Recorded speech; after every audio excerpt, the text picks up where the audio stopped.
Di masa lalu, kita banyak mendengar kisah-kisah tentang leluhur kita yang gemar berlayar ke laut. Kita banyak mendengar soal kehebatan mereka di masa lampau.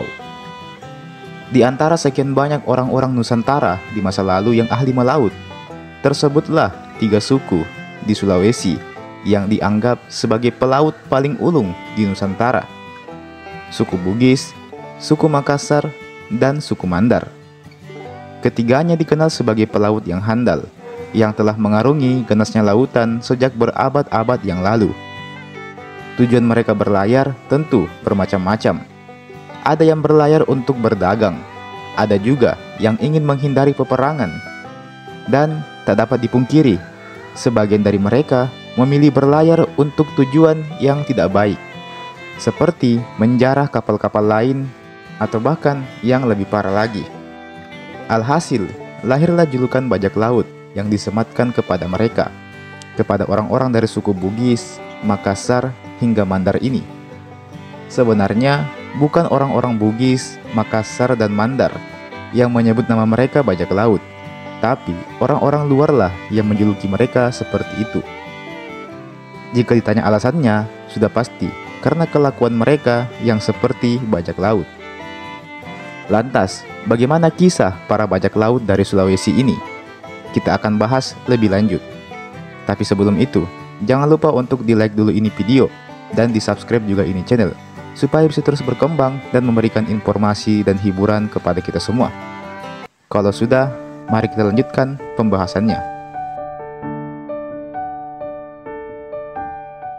Suku-suku asal Sulawesi seperti Mandar, Makassar, dan Bugis dikenal sebagai pelaut yang ulung. Kerap mereka, khususnya orang Bugis dan Makassar, disimbolkan dengan kapal pinisi yang megah.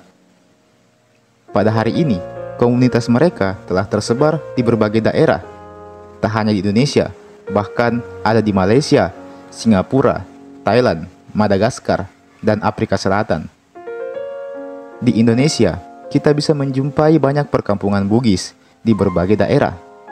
Biasanya, perkampungan itu berada di pulau atau pesisir seperti Tanjung Binga di Belitung, Kampung Bugis di Bintan, Kepulauan Riau, dan Riung di Flores. Keberadaan mereka bukan karena diraih pemerintah seperti program transmigran zaman Orde Baru, melainkan merantau dengan pelayaran di masa lampau.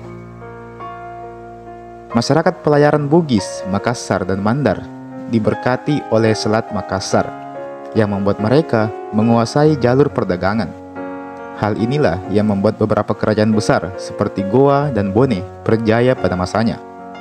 Di selat ini pula lah pernah berdiri kerajaan-kerajaan penting lainnya di masa yang lebih jauh seperti Kerajaan Kutai. Ismail Ali, peneliti dari Faculty of Humanity, Arts and Heritage di University of Malaysia, Sabah, menulis tentang kehidupan masyarakat laut di Selat Makassar dalam tulisannya yang berjudul Proceeding of the First International Maritime Conference. Dalam tulisannya itu dia berkata, dibandingkan dengan pelaut Makassar dan Bugis, pelaut Mandar memiliki kedudukan atau posisi yang lebih strategis karena daerahnya terbentang luas di sepanjang sisi tenggara Selat Makassar. Demikian tulisnya, mereka bukan hanya mengawal perairan di sepanjang pantainya, tetapi juga mengintegrasikan aktivitas perekonomian maritim dengan pemerintah di sepanjang pantainya. Akan tetapi, masyarakat pelayaran dari suku-suku asal Sulawesi tidak hanya menjadi perantau, pedagang, dan nelayan saja, melainkan juga menjadi bajak laut. Sebenarnya, fenomena perompak sudah ada sangat lama sebelum kolonialisme Eropa merajalela di Nusantara. Para bajak laut di Asia Tenggara, khususnya di Indonesia, paling banyak bertempat di Selat Malaka. Selat Malaka merupakan lokasi strategis jalur pelayaran mancanegara, jadi ini adalah sasaran empuk bagi para bajak laut. Mereka mengincar kapal-kapal perdagangan, terkadang juga merompak masyarakat yang ada di pesisir. Sampai saat ini pun kita masih bisa menemukan bajak laut di sekitaran perairan itu. Walau sebenarnya bajak laut sudah ada sebelum era kolonialisme, sejarawan beranggapan bahwa konflik kolonialisme yang membuatnya makin marak.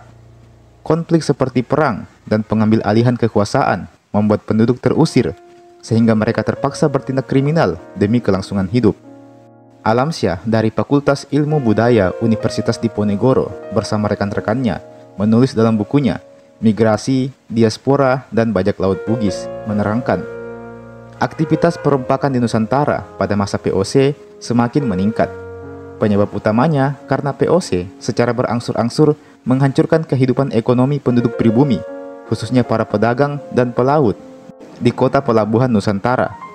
Akibatnya, para pedagang, pelaut, dan penguasa pribumi di kota-kota pelabuhan, terutama di luar Jawa, mengalihkan mata pencahariannya menjadi perompak atau bajak laut. Bajak laut kerap merompak berbagai komoditas yang dimasukkan ke pasar gelap. Dalam laporan sebelumnya, pasar gelap dan perompakan seperti inilah yang menjadi salah satu faktor VOC bangkrut. Akibatnya, VOC tidak pernah berhasil menumpas perompak komoditas mereka. Tidak hanya komoditas rempah-rempah, bajak laut Bugis yang berkuasa di Laut Jawa dan Laut Flores juga menjajakan budak.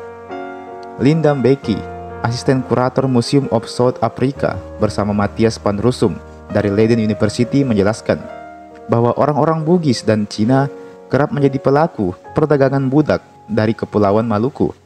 Bajak laut Bugis sering bersembunyi di pulau-pulau kecil di Laut Jawa dan Laut Flores. Kapal-kapal mereka sering kucing-kucingan atau saling berburu dengan kapal VOC. Mereka biasa tinggal di Bawean dan pulau-pulau sekitarnya untuk menghindari jangkauan orang-orang VOC. Orang-orang Bugis tertentu pernah menyandang reputasi sebagai bajak laut yang ditakuti. Reputasi itu pada masa kini dianggap sebagai suatu kebanggaan yang diekspresikan oleh para sejarawan, meskipun kita tahu bahwa itu bukanlah suatu kebanggaan. Dan sebagai kesimpulan, banyak kisah di masa lalu yang menggambarkan betapa hebatnya orang-orang Sulawesi, utamanya suku Bugis, Mandar, dan Makassar dalam melaut. Kehebatan mereka ini diakui dunia. Mereka ada yang berlayar dengan tujuan baik seperti berdagang dan juga untuk mencari tempat yang aman. Namun sebagian lagi ada yang terpaksa berlayar dan melakukan tindak kejahatan seperti menjara barang dan harta milik kapal lain. Kapal-kapal Eropa adalah salah satu yang paling sering jadi korbannya. Alhasil, tersematlah julukan bajak laut kepada orang-orang Bugis, Makassar, dan Mandar ini. Jika ditelusuri lebih lanjut, tujuan utama para pelaut ini menjara adalah demi memenuhi kebutuhan hidupnya. Jadi bisa dibilang, mereka terpaksa menjadi bajak laut. Semenjak kolonialisasi di Nusantara merajalela, mereka jadi tidak punya mata pencaharian yang layak. Ya mau bagaimana lagi, menjadi bajak laut mungkin adalah solusinya. Dan namanya bajak laut, maka jangan samakan mereka dengan bajak laut topi jerami di One Piece.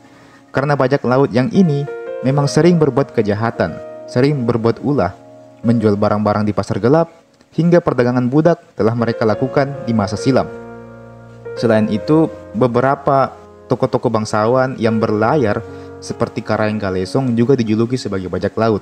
Dan kalau yang itu memang itu adalah tujuannya baik karena dia berlayar demi melarikan diri dari kerajaan Goa yang kala itu dikuasai oleh VOC.